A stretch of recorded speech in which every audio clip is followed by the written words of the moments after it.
and the 9 guest countries. There were 13 international organizations that were represented at the meeting. We had the presence of foreign ministers of 27 countries, apart from India, the chair.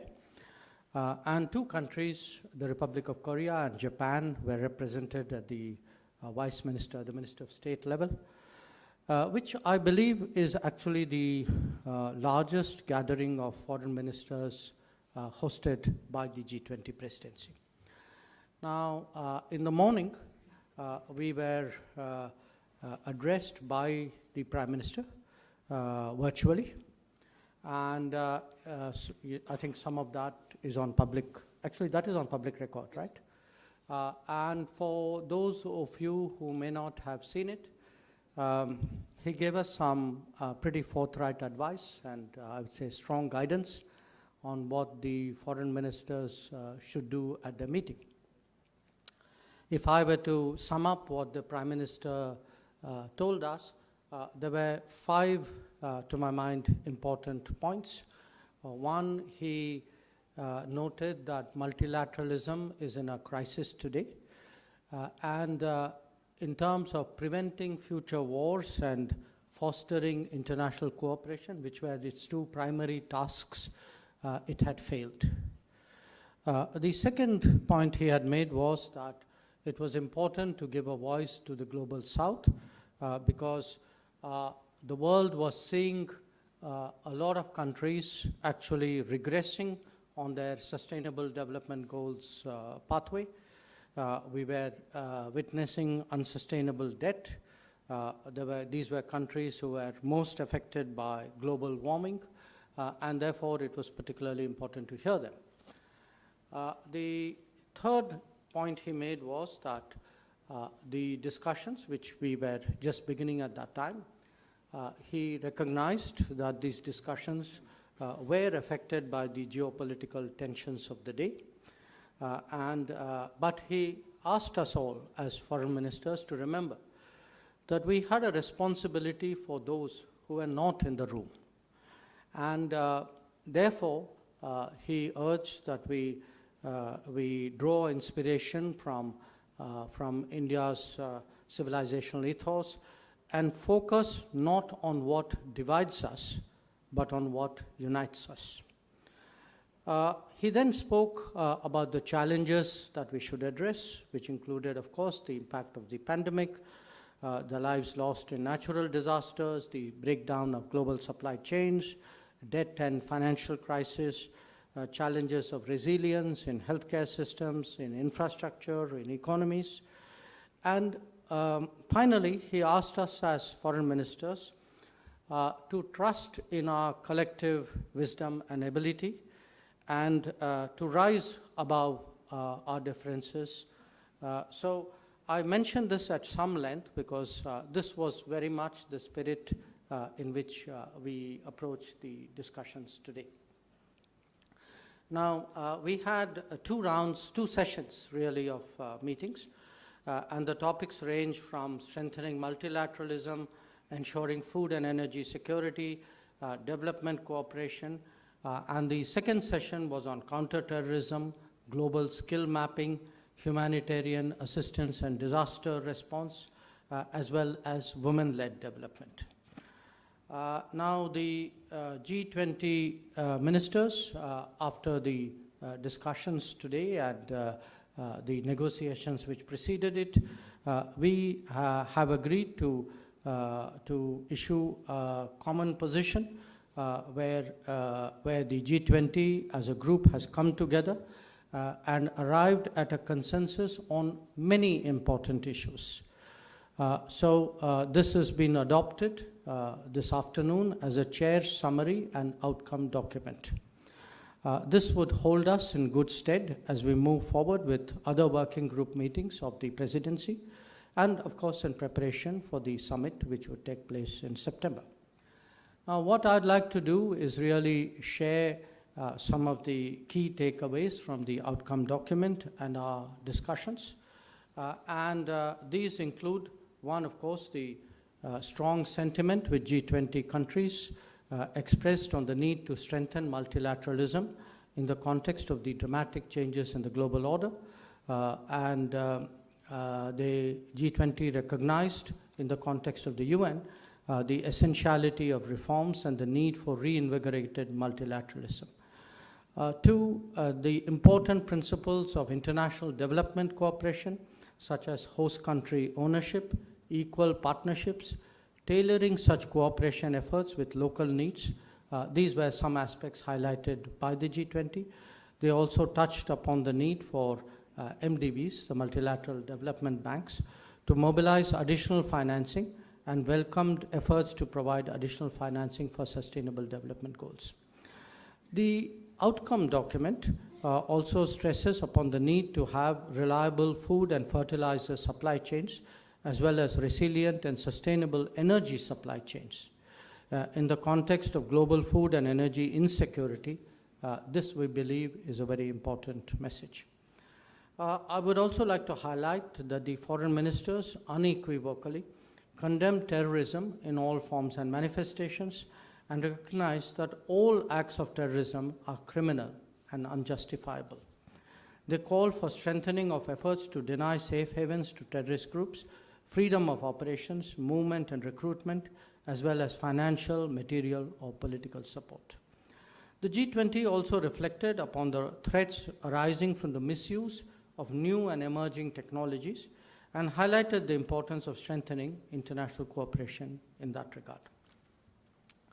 For the first time, the G20 foreign ministers considered and discussed the topic of counter-narcotics and called for inclusive and strong international cooperation in this regard. They also discussed the topic of global skills mapping, and this was in the context of the changing nature of work. They recognized that well-integrated, skilled workers benefit not only in their country of origin, but also the destination country where they may happen to be employed. The G20 also accepted the need to strengthen international cooperation in the field of humanitarian assistance and disaster risk reduction. This will be further discussed in the working group on this particular subject, which has been newly set up by the Indian presidency. Now, as you all know, women-led development is one of the key priorities of the Indian presidency, and it has been personally highlighted by the Prime Minister. After due deliberations on the G20 table, the foreign ministers affirmed the need to put gender equality and empowerment of women and girls, including their leadership, at the core of our efforts for inclusive recovery. Important discussions on global health were also held. The statement, the outcome document I'm talking about, highlights the need for strengthening key aspects of global health architecture, support for the pandemic fund, and continued political attention to global health. It stresses the need for implementing the One Health approach.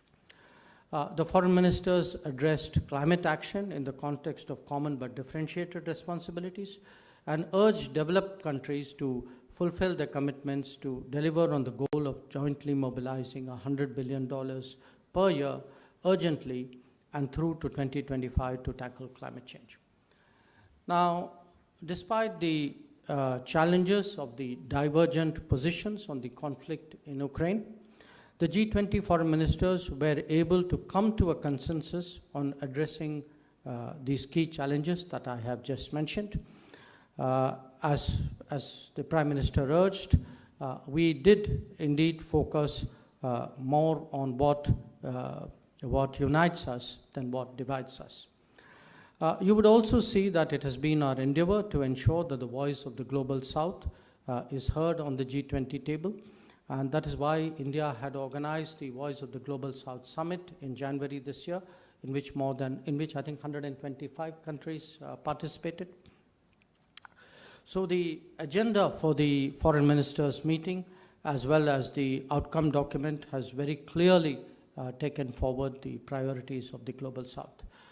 We are also particularly glad that to see so many of our friends and partners from the Global South on the table because India, as President, had invited them. I would also like to point out that today's sessions commenced with a moment of silence to pay respect to those who lost their lives in the recent earthquakes in Turkey and Syria.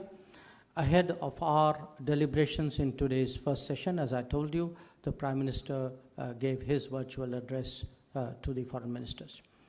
I would like to take this opportunity to express my appreciation to all G20 members, to all the participating delegations, obviously to our own team working on it, for the support which they have given to the priorities of the presidency, for the efficient holding of today's meeting. We believe that the outcome document is truly a reflection of G20's commitment to face global challenges squarely and collectively.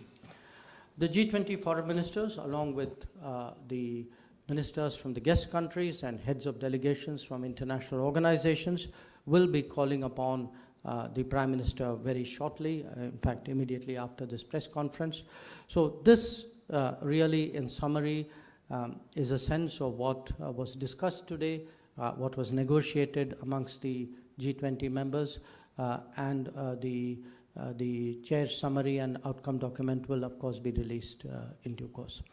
So I think, Arindam, that should pave the way for questions. Thank you. Thank you very much, sir, for a detailed and comprehensive perspective, sir. Some ground rules before I open the floor for questions. Please introduce yourself and the organization that you represent. Please note, we will try to limit questions to one per organization outlet. We will also be grouping questions. And finally, we have a very hard cut on time, as Honorable Minister mentioned. He has to go somewhere, so please don't be disappointed. Let me start with a few hands here. 1 second. I saw the hand up there first. Sudhi, why don't you start? Sir, Shruti Ranjan from Bloomberg. So if you could give us an understanding as to why the foreign ministers could not come to a consensus. We know India was trying very hard to convince everybody, in fact China and Russia, to kind of agree on this. Where did the hurdle come up? If you could give us an understanding. Thank you. Okay. Ma'am, here on the right. Thank you. Barbara Platt-Usher from the BBC.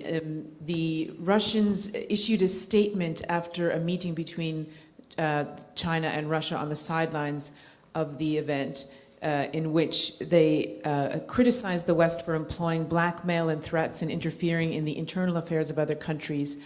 And I was wondering whether that had any impact on your efforts to come to a joint communique, or I know you've highlighted that you were able to deal with the issues you wanted to find consensus on, but to what degree did that affect the discussions? And to just clarify that a chair summary is not a joint communique, and whether you felt that you fell short of your expectations in terms of what you might have been able to achieve. Thank you. Thank you. Right here. Yeah. Sir, Rishikesh from PTI. My question is the Russia-Ukraine conflict potentially derailing aspirations of a global South under India's presidency, sir? And especially India's concerns about Indo-Pacific region, Chinese aggression Sorry, in the Indo-Pacific region. Could you clarify your question? Sorry. My question is You the got it. Okay, fair enough. Siddhant, go ahead. So Siddhant from WION, sir, do you think that Siddhant from WION, my question is, do you think the Russia-Ukraine conflict is potentially paralyzing the grouping because of the divide between Russia and the West? And my second question, what was your meeting with the Chinese foreign minister? The first question has already been asked. I'll take that as second one. So, to you. Okay. In a sense, the first three questions cover a very similar area, so I'm really clubbing it together. I'll ignore your first question because you're allowed only one, so I'll take the China question.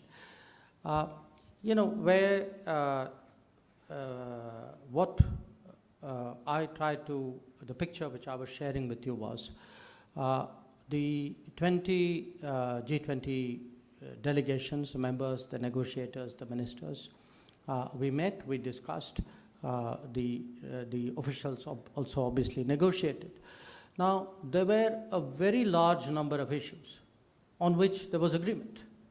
And in fact, if you look at, the detailed picture that I have presented to you, there was agreement on various aspects of strengthening multilateralism, on promoting food and energy security, on climate change, climate action, ensuring biodiversity, on gender issues, on global health, on counter-terrorism, on new emerging technologies, counter-narcotics, how do we go about with development cooperation.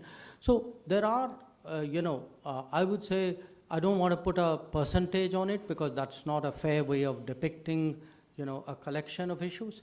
But do appreciate that on the bulk of the issues which concern especially the global south, the developing countries, there was a considerable meeting of minds, and a considerable meeting of minds which has been captured by the outcome document. Now, the question, why was, did we fall short of expectations? Why is it called what it is?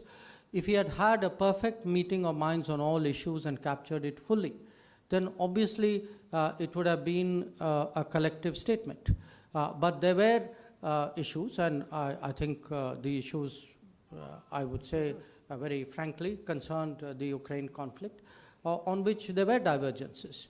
So on the bulk of the issues, we were able to get an outcome document.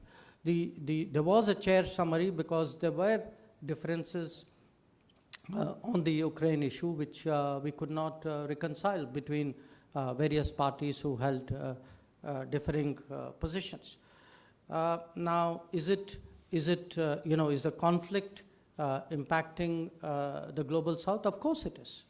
I mean, it's not something new. In fact, India has been saying this very strongly for pretty much close to a year, that this is affecting.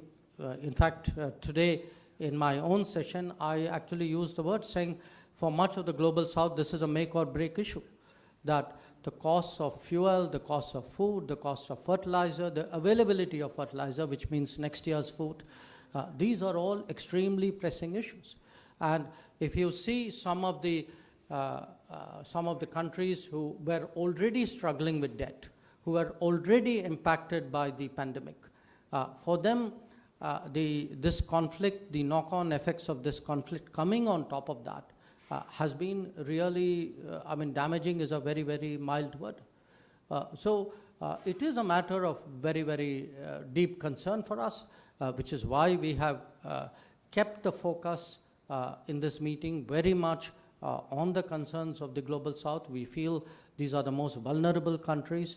It's not realistic, it's not credible to talk about the future of the global economy and the multilateral order if we are not able to really address and focus on the issues of those who are most in need. So that's been broadly the approach. So just to sum up, I would say in terms of the outcome document, which we will be putting out very, very shortly, you will see that, the bulk, there is, almost, I would say, 95% in terms of paragraph agreement. And it is just on 2 paragraphs that we were not able to get everybody on the same page or same para, as you might call it. On the China meeting, I met Minister Chingang on the sidelines of the conference this afternoon. It's our first meeting after he took over as foreign minister. So we spent, I don't know, maybe about 45 minutes talking to each other. And the bulk of our conversation, understandably, was about the current state of our relationship, which many of you have heard me describe as abnormal. And I think those were among the adjectives that I used in that meeting. We have, there are real problems in that relationship that need to be looked at, that need to be discussed very openly and candidly between us. That's what we sought to do today. We also had a brief discussion on what was happening in the G20 framework, but the thrust of the meeting was really on our bilateral relationship and the challenges in the bilateral relationship, especially that of peace and tranquility in the border areas. Sorry, let me take another round of questions, if you have, sir. Yeah, one more round. Okay. There, yes, please. No, there, please. Dr. Jaishankar, Mujib Bashar from the New York Times. Although the statement may have fallen short, as you said, because of divergent opinions, in the context of the role that India could play to bring the sides together on the Ukraine war, there are reports that Secretary Blinken and Sergei Lavrov may have met on the sidelines of G20. Are these the kind of positive efforts that did happen, and India facilitate conversations like that to bridge the gap? Would you confirm that? One second. Akhilesh. Go ahead. Akhilesh, yeah, microphone. Sir, I'm Akhilesh Suman from Sansad TV. You told about global skill mapping and related issue. What do you mean by that, and how it was discussed, and what is the outcome on this? I had one question there. Sorry, yeah, please, yeah. Yes, sir. No, not you, behind you.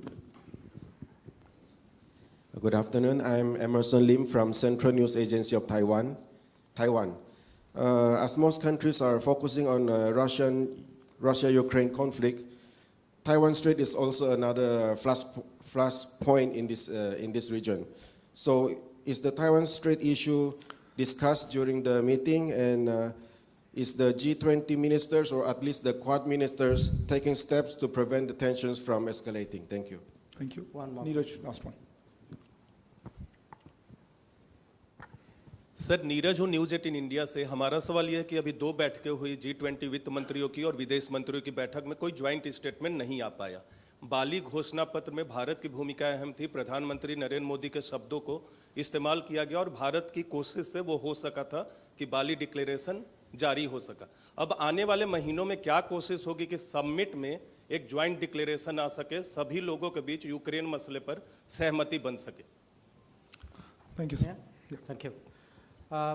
Look, I wouldn't put it the way you put it, that the statement fell short. I mean, there are in diplomacy occasions when you are able to get 20 countries to agree on everything. There are occasions when you don't. So, for me, the primary objective of this meeting and of our presidency was really to highlight what were the key problems facing the global economy, especially the problems faced by the more vulnerable economies of the world. Now, if you, as I said, and when you look at the outcome document, you will see this for yourself. The bulk of the issues which are concerning developing countries, I think they were very satisfactorily addressed. I mean, it's not like we can give instantaneous solutions, but I think the thinking, the policy prescriptions, the commitments, the mindset were all absolutely on the right direction. So, yes, on one particular issue, because of very polarized views of some countries, we were not able to bridge it on this particular occasion. Whereas, as our colleague pointed out from there, we were able to do that with, a number of us were able to do that collectively in Bali. But obviously, the Bali situation today, for whatever reason, some countries feel cannot be extrapolated. So I would urge you really to look on the fact that substantively on the key development issues of debt, issues of finance, issues of food, issues of fuel, issues of health, issues of climate. In fact, this meeting was able to get everybody around the table. And as I said, this is no easy task given the state of polarization in the world. On your question about global skills mapping, essentially today there is a growing demand in the developed world for skills and talents. there is a growing availability, but they are not necessarily in the developed world. Much of that availability is in the developing world. So how do you match the demand and supply for the benefit of the global economy? That is the really crucial issue. For a country like India, which has significant human resources, and which fortunately now has a government which pays attention to the development of those human resources, which actually focuses on skills and talent and innovation and education. This is an opportunity for us. So especially in the last 9 years, we have also been looking at what are called mobility and migration partnership, which allow for legal mobility, which ensure that talent and skills which go out get the same treatment in those particular geographies as their own citizens, and which ensure that all of this is legal and free of any sort of illegal activities. Now, it's not just India. I'm citing India because we are among the countries where, very active in this. But there are other countries as well.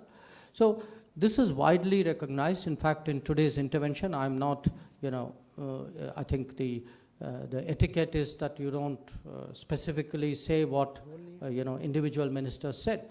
But I can tell you that some of the relevant international organizations and some of the other ministers there spoke at some length about the importance of how do you ensure, smooth mobility, how do you ensure protected mobility, legal mobility, because this is today one of the big issues before the international economy. On the Taiwan Straits issue, I think the answer is very simple. No, the matter was not discussed today. जो आपका जो सवाल है कि बाली में हम लोग जो हैं उस समय माने हमारे कारण ही नहीं, हम सब मिलके, हमारा योगदान तो था ज़रूर उसमें कि हम लोग उस समय वहाँ सहमति बना पाए. अब क्या हुआ है कि बाली के बाद अभी जो है दुनिया में काफ़ी कुछ घटनाएं हुई हैं. अब जो G20 के सदस्य जो हैं, जो इस मुद्दे के साथ जो जुड़े हुए हैं, उनके इस मामले में अलग अलग विचार हैं. और हम जो हैं इस बार उनके विचार माने उनके बीच में इतना गैप था कि हम लोगों ने प्रयास तो की, पर प्रयास के बावजूद हम जो है इस समय सहमति बना नहीं पाए. तो आप देखेंगे कि जैसे हमने बेंगलोर में किया था, वैसे ही जो बाली में जो तय हुआ है उसी को हमने दोहराया है. और हमारी जो सोच है कि G20 के ज़्यादा सदस्य जो हैं वो अभी भी बाली के जो आउटकम जो था उसके साथ वो जुड़े हुए हैं. So essentially he asked me saying,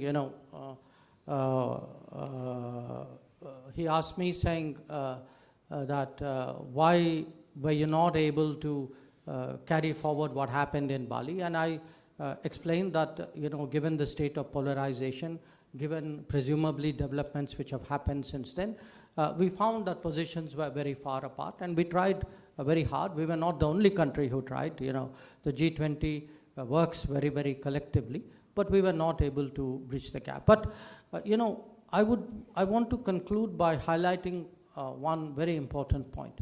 In the past, for quite a few years now, G20 foreign ministers have met.